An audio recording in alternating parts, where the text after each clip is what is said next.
One thing you should know about me is that I am not going to hold back and keep any of the details to myself. I really do want you to have a website that brings those dream clients right to your inbox, excited to pay you for the work that you love to do. But I know that's not always easy to create, which is why I'm giving you the roadmap.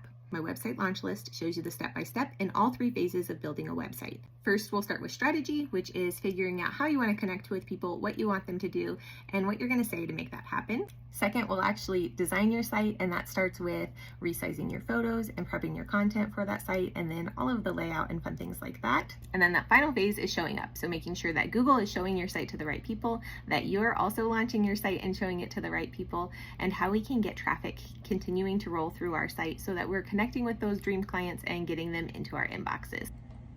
Like I said, no gatekeeping. You're getting the full roadmap step by step. You can download your copy at dearkatebrandstrategy.com/list. With this list, you'll be able to DIY your site all by yourself, though if you do want additional help, there are resources linked there to how we can work together. I can't wait to see you click publish on your brand new site and start seeing those inquiries roll in.